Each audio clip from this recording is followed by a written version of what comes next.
buat kita dalam penderitaan yang cukup berat akhir-akhir ini. Saya ingin menyampaikan kabar baik, kabar berkemenangan di dalam Tuhan. Judul khotbah saya, saudaraku, adalah berbuah dalam penderitaan. Berbuah di dalam penderitaan. Ayatnya saya akan ambil dalam 1 Tesalonika 5. 1 Tesalonika 5 ayat 16, 17, 18. Ayatnya di 1 Tesalonika 5 ayat 16, 17, dan 18. Demikian firman Tuhan. Bersukacitalah senantiasa, tetaplah berdoa, mengucap syukurlah di dalam segala hal. Sebab itulah yang dikehendaki Allah di dalam Kristus Yesus bagi kamu. Saya ulang. Bersukacitalah senantiasa, tetaplah berdoa, mengucap syukurlah di dalam segala hal. Sebab itulah yang dikehendaki Allah di dalam Kristus Yesus bagi kamu. Mungkin Bapak Ibu ada kepikiran, sepertinya Pak Denny ini salah waktu, salah konteks, bahkan salah tempat. Saudara, saya masih waras. Saya belum pikun dalam menyampaikan kehendak Allah ini. Bapak Ibu yang dikasihi Tuhan, ini kehendak Allah. Itulah yang dikehendaki Allah di dalam Kristus Yesus bagi kamu. Bayangkan, kalau kita tidak melakukan kehendak Allah, pasti kita berdosa, minimal seperti itu.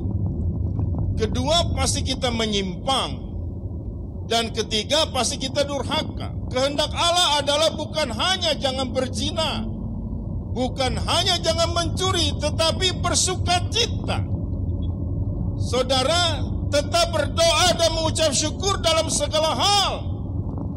Saudaraku yang dikasihi Tuhan, ayat firman ini, saudaraku, dikatakan oleh Rasul Paulus, jemaat di Tesalonika bukan sedang berpesta. Mereka juga sedang teraniaya. Kalau Anda baca di pasal 1-nya ayat 8, mereka sedang teraniaya oleh karena iman mereka. Tetapi kenapa Paulus mengatakan dengan firman Tuhan, bersukacitalah senantiasa, tetaplah berdoa, mengucap syukur dalam segala hal. Sepertinya firman ini ngeledek. Sepertinya firman ini, saudaraku, salah posisi, salah konteks. Tidak, saudaraku. Firman Tuhan tidak pernah salah sampai selama-lamanya. Kita perlu tahu, Bapak Ibu, sukacita di sini adalah sukacita yang dari Tuhan. Ingat baik, sukacita adalah buah roh yang kedua. Dalam kondisi apapun kita tetap bersukacita. Saudara, sukacita yang dibangun oleh dunia menghasilkan duka cita. Tapi sukacita yang berbuah roh itu menghasilkan kekuatan di dalam penderitaan. Sekarang Bapak Ibu, terbukti bukan? Seringkali saudaraku, manusia membangun sukacita oleh karena nilai kekayaan. Seringkali manusia bersukacita oleh nilai-nilai prestasinya. Seringkali manusia bersukacita oleh nilai-nilai saudaraku propertinya. Sekarang dalam kondisi seperti ini, apa Anda masih tetap bersukacita? Sudah barang tentu tidak, saudaraku. Iya kan? Dengan kondisi wabah seperti ini, virus ini, Bapak Ibu, cukup berat, saudaraku. Tetapi kalau sukacita yang dibangun oleh karena Tuhan, ingat baik, kita ini sudah menjadi anak Tuhan. Kita ini sudah menjadi warga kerajaan sorga. Hidup kita diatur oleh kehendak Tuhan, bukan oleh kehendak dunia, bukan argumentasi kepintaran manusia. Kalau kita membangun sukacita oleh karena kepintaran manusia, terkutuklah orang mengandalkan manusia, mengandalkan diri sendiri, dan hatinya jauh daripada Tuhan. Kita membangun sukacita oleh karena kita terpelihara oleh Tuhan. Galatia 3:29, barang siapa yang milik Kristus, dia adalah keturunan Abraham dan berhak menerima janji-janji Allah. 1 Korintus pasal 2 ayat 9 dikatakan, apa yang tidak pernah engkau pikir, apa yang tidak pernah engkau dengar, apa yang tidak pernah timbul dalam hatimu, itu yang Tuhan sediakan bagi dia yang mengasihi Tuhan. Jadi jelas, sukacita dibangun itu berdasarkan buah roh. Kita harus tetap berbuah, kondisi apapun tidak membuat kita goyah. Kita tetap setia kepada Tuhan. Kita tetap harus mengeluarkan buah-buah roh. Kalau kita tidak berbuah, kita akan dikerat dan dilempar ke api. Ingat baik, sukacita kita bukan dibangun oleh nilai-nilai dunia, bukan dibangun oleh argumentasi-argumentasi dunia, yang notabene semua akan lenyap, saudaraku, semua akan tiada. Sukacita kita dibangun oleh karena Roh Kudus. Saudara, ini yang Paulus ketahui soal mereka. Mereka belum lama dibentuk oleh Paulus sebagai jemaat di Tesalonika. Iya kan? Tetapi imannya sungguh luar biasa. Mereka itu berkemenangan, mereka tidak ada sungutan. Mereka tidak ada kekecewaan kepada Tuhan. Walaupun mereka menderita, mereka tetap berbuah. Makanya kita harus berbuah dalam penderitaan. Apapun yang terjadi, kita harus tetap bersukacita. Kalau kita tidak mau, saudaraku, kita akan kalah dalam penderitaan. Kita akan, saudaraku, jatuh tergeletak. Kita uji saja, saudaraku. Manusia ini rapuh, saudaraku. Niat Allah ini sangat baik sekali. Bapak Ibu, ini baru 1 bulan. Baru 1 bulan saja, saudaraku, kita tidak boleh keluar. Banyaknya stres, saudaraku. Iya kan? Banyaknya stres, saudaraku. Baru 1 bulan, belum 3 bulan. Betapa rapuhnya kita. Tetapi kalau kita mengikuti kehendak Allah, tidak ada peristiwa yang Tuhan tidak izinkan. Jadi semuanya Tuhan tahu, saudaraku. Semuanya itu atas seizin Tuhan. Kalau saya ditanya, peristiwa virus ini kenapa, Pak? Hukuman Tuhankah? Tulah Tuhankah? Atau dari iblis? Saudara, apapun kata orang, saudaraku, kalau Tuhan tidak izinkan, tidak akan pernah terjadi. Karena hidup kita terpelihara. Di Injil Lukas pasal 12 jelas, Bapak Ibu. Rambut di kepalamu semua terhitung jumlahnya. Jadi saudaraku, Injil Lukas pasal 21 juga ayat 18, rambutmu semua terhitung jumlahnya, tidak satu pun, tidak selai pun, saudaraku, jatuh. Jadi saudaraku, kalau rambutmu rontok, itu karena seizin Tuhan. Jadi saudaraku, kita ini biji mata Tuhan, saudaraku. Kita ini tidak ada yang tidak pernah, saudaraku, dibiarkan Tuhan. Jadi kita jangan sampai kecewa dengan mengatakan, di mana Tuhan? Ya kan, kenapa Tuhan membiarkan saya? Ini pertanyaan-pertanyaan orang yang tidak beriman. Ini pertanyaan-pertanyaan orang yang melumpuhkan imannya. Kalau engkau bertanya, saya Pak ditinggalkan Tuhan, kau jadi apa? Bayangkan kalau kita ditinggalkan, Tuhan mengatakan, bukan kita, Bapak Ibu. Kalau kita saya ngikut, Bapak Ibu, kalau ditinggalkan Tuhan bagaimana? Apakah tidak menjadi ateis? Itu satu nilai syahadat yang salah. Dengar baik bahwa Allah tidak pernah meninggalkan kita sebagai yatim piatu. Bahwa engkau tidak pernah dibiarkan jatuh sampai tergeletak. Lihat baik, luar biasa Allah kita ini. Saudaraku, seringkali kita ini dalam kondisi ini baru cari-cari Tuhan, saudaraku. Baru nanya-nanya Tuhan, waktu itu kamu kemana? Bahasa Betawinya, lu kemana waktu itu? Saudara, perlu Anda camkan baik-baik. Sebetulnya iman ini tidak bisa dibentuk secara instan. Iman itu dibentuk secara berkesinambungan. Makanya saudaraku, mulai saat ini satu hal nilai yang baik. Anggap saja satu proses. Bapak Ibu, untuk lebih dekat lagi dengan Tuhan, untuk lebih lagi serius dengan Tuhan. Jangan main-main dalam kondisi zaman sekarang, Bapak Ibu. Iya kan, zaman semakin jahat, tidak semakin baik, saudaraku. Tapi kalau kita di dalam Tuhan sungguh luar biasa. Wahyu 3 ayat 10. Barang siapa yang menantikan Tuhan, saudaraku, dia akan diluputkan dari pencobaan-pencobaan yang akan datang, yang akan ada dalam dunia ini. Kita luput dari hal itu, saudaraku. Karena kita ini biji mata Tuhan. Karena kita ini terpelihara oleh Tuhan.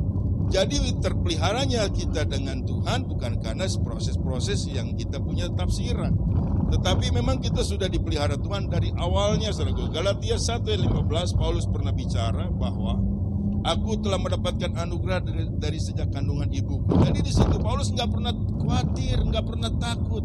Bahkan dibilang aku terlebih suka dalam kesesakan, dalam aniaya, sebab pada saat aku lemah di situ aku menjadi kuat. Ingat baik, kita ini beda dengan orang dunia. Kita nggak pakai arus dunia.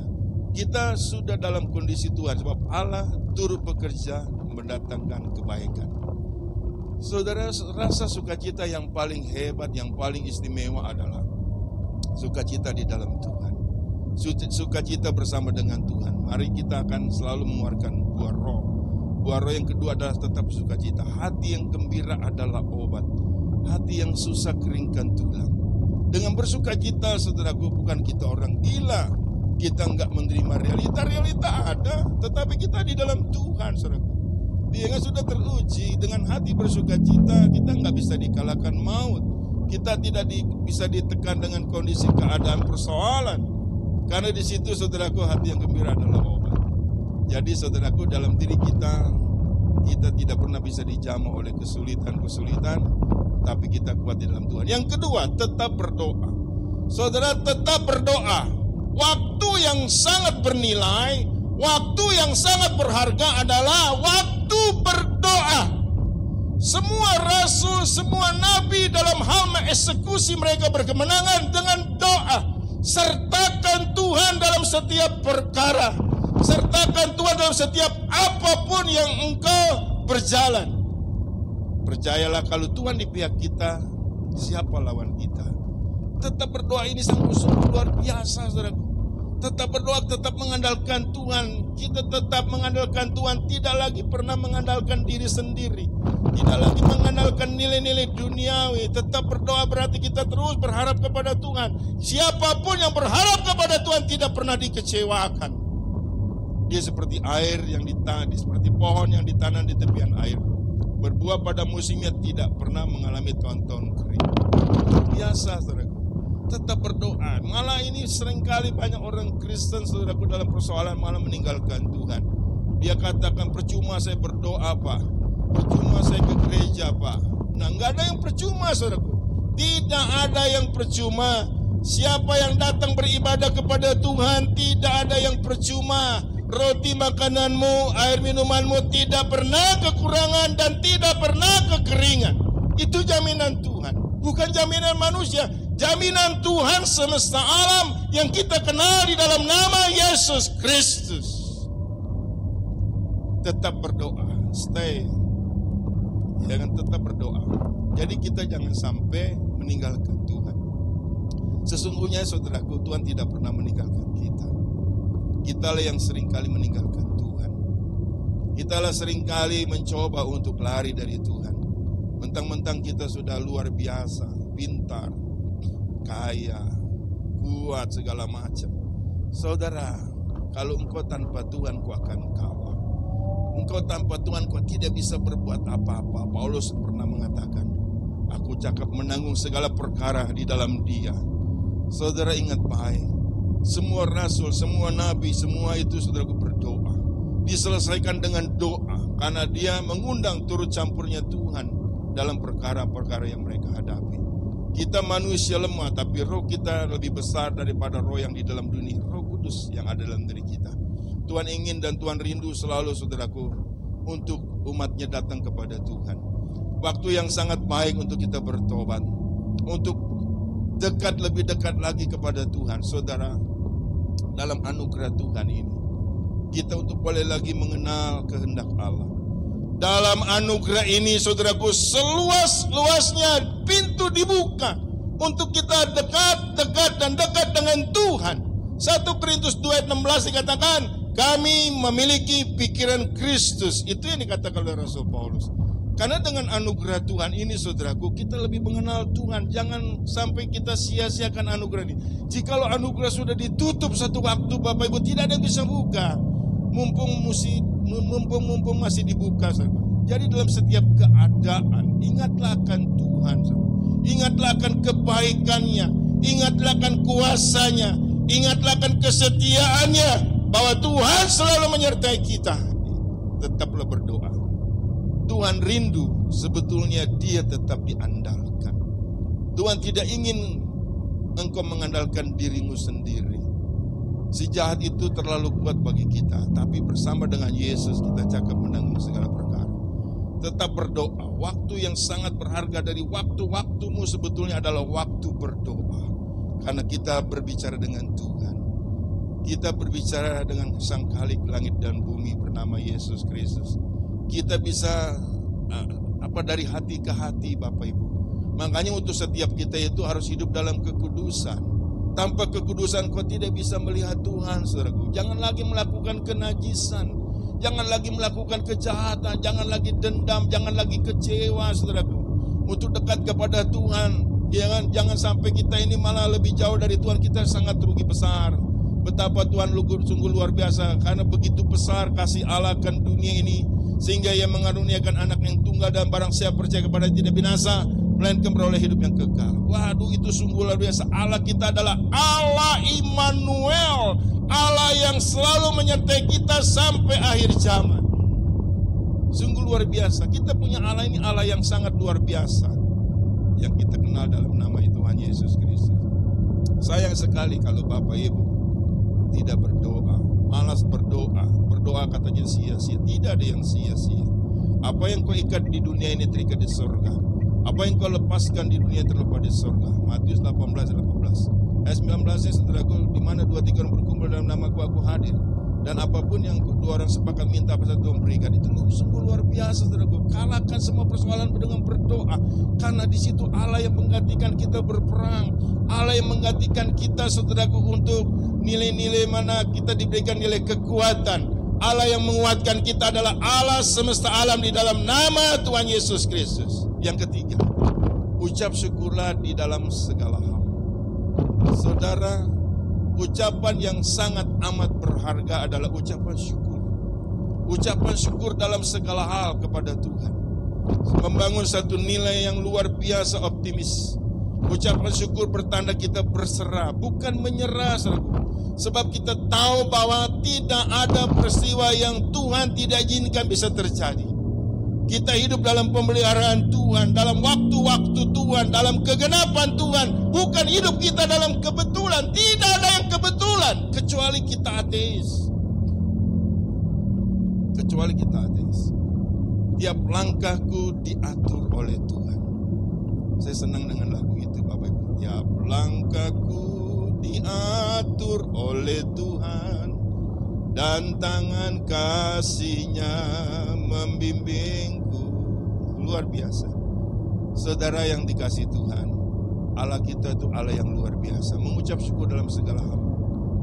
Dengan mengatakan, Tuhan, kami tidak mampu. Saya tidak mampu, berikan saya kemampuan. Semua, saudaraku, tidak ada kejadian yang tidak Tuhan izinkan. Kalau dalam proses ini kita kalah, Bapak Ibu, kita sangat disayangkan. Dalam proses apapun dalam dunia ini, bentukan-bentukan untuk kita tetap setia. Iman kita harus tetap bertumbuh, Bapak Ibu. Iman kita harus tetap berbuah, harus tetap menjadi garam, harus tetap menjadi terang. Saudaraku, jemaat di Tesalonika, saudaraku, dia nggak perlu banyak omong. Dengan perilakunya mereka, banyak jiwa-jiwa dimenangkan di Makedonia, di Akaya. Orang-orang sekitarnya itu Makedonia, Akaya. Cuma lihat tingkah laku orang Kristen pengikut Yesus. Jangan dianiaya mereka, tidak ada sungutan. Dianiaya mereka tidak ada satu nilai keputusasaan. Mereka heran, kenapa sampai mereka seperti itu? Ternyata selidik punya selidik. Yesusnya, Tuhannya adalah Yesus Kristus.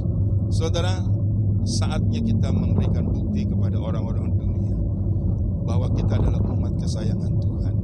Jangan kecil hati, saudara. Jangan putus asa. Apalagi kita murtad, jangan. Kita harus terus melakukan nilai-nilai buah-buah roh dalam hidup kita. Ini baru satu, saudaraku, sukacita. Ada 9 buah roh, terus baru berbuah, bertumbuh. Percayalah, Bapak Ibu, dengan mengucap syukur dalam segala hal, tidak ada peristiwa yang datang kepada kita dalam rancangan si jahat. Kita hidup dalam rancangan Tuhan yang damai dan sejahtera, bukan rancangan kecelakaan. Percayalah bahwa kita hidup semuanya dalam damai sejahtera Tuhan. Dan damai sejahtera Tuhan ini tidak bisa pernah dirontokkan oleh nilai-nilai masalah, oleh nilai-nilai persoalan. Yakinlah bahwa kita tetap beriman kepada Yesus Tuhan. Jangan kita keluar dari wilayah seperti itu, saudara. Jadi dalam hidup kita ini, saudara, penting untuk kita cerna kembali. Saya ulang dalam ayat 1 Tesalonika 5 ayat 16, 17, 18 ini. Sukacitalah senantiasa, tetaplah berdoa, ucap syukurlah di dalam segala hal. Sebab itulah yang dikehendaki Allah di dalam Kristus Yesus bagi kamu. Luar biasa. Jemaat di Tesalonika dengan kondisi ini berkemenangan. Karena Paulus tahu, saudara, mereka melakukan nilai-nilai apa yang Tuhan inginkan oleh karena kehendak Roh Kudus. Makanya di ayat 19-nya, jangan padamkan roh. Jadi dalam arti pekerjaan Roh Kudus, Bapak Ibu harus percaya. Siapa yang tidak percaya akan pekerjaan Roh Kudus itu menghina Roh Kudus. Siapa yang tidak percaya pekerjaan mujizat itu menghina Roh Kudus. Sekarang ini pekerjaan Roh Kudus. Mujizat harus terjadi dan terjadi di mana-mana. Kalau kita sebagai orang Kristen tidak percaya mujizat, saudara, mau andalkan apa? Kekuatanmu, kepintaranmu, saudara, tidak ada apa-apanya. Kita hidup dalam kuasa mujizat. Kita hari ini ada sebagaimana itu karena mujizat. Saya bisa khotbah di tempat ini karena mujizat, saudaraku, bukan karena kekuatan saya. Itu perlu kita sadari, saudaraku. Tanpa hal itu kita tidak bisa berbuat apa-apa. Karena si iblis ini adalah pembinasa keji yang ingin selalu mencelakakan kita. Tapi tidak bisa bahwa kita ini hidup dalam mujizat kuasa Tuhan. Dalam kuasa Tuhan kita boleh berkemenangan. Haleluya. Jadi saudaraku, jangan kita tidak percaya mujizat. Apalagi kita punya sarana yang ada minyak, yang ada anggur, tidak pernah dirusakkan. Itu Wahyu 6 ayat 6 gak bisa disangkali, saudaraku. Iya kan, apa kata orang, kita gak usah pusing. Saya hidup dari mujizat. Saya percaya minyak dan anggur tidak dirusakkan. Saudaraku, saya hidup dalam hal itu. Tubuh dan darah Tuhanlah yang setiap hari untuk kita bersekutu, sehingga kita terus berkemenangan di dalam Tuhan. Saudaraku, sarana-sarana yang untuk kita berkemenangan sudah ditaruh di Alkitab, sudah untuk dicatat, sudah tercatat di Alkitab. Cuman masalahnya kita ini tidak percaya. Ketidakpercayaan itulah yang membuat kita gagal untuk meraih kuasa mujizat Tuhan. Orang ragu tidak akan pernah mendapat sesuatu daripada Tuhan. Saya mengundang pemusik untuk hadir agar kita untuk bisa naikkan pujian. Saudara, mulai saat ini kita harus tetap bersukacita. Amin. Sukacitalah senantiasa, tetap berdoa, ucap syukur dalam segala hal. Itulah yang dikehendaki Allah dalam Yesus Kristus bagi kamu. Haleluya. Terpujilah namamu Tuhan Yesus. Engkau Allah yang kekal, Engkau Allah yang mulia, Engkau Allah yang luar biasa, Engkau Allah yang hidup, Engkau Allah yang hidup dalam kekekalan selama-lamanya. Sebab Yesus hidup, ada hari esok. Sebab Yesus hidup, ku tak gentar, ku tak gentar, karena ku tahu Dia pegang hari esok. Hidup jadi berarti, hidup jadi berarti sebab Yesus, sebab Yesus hidup.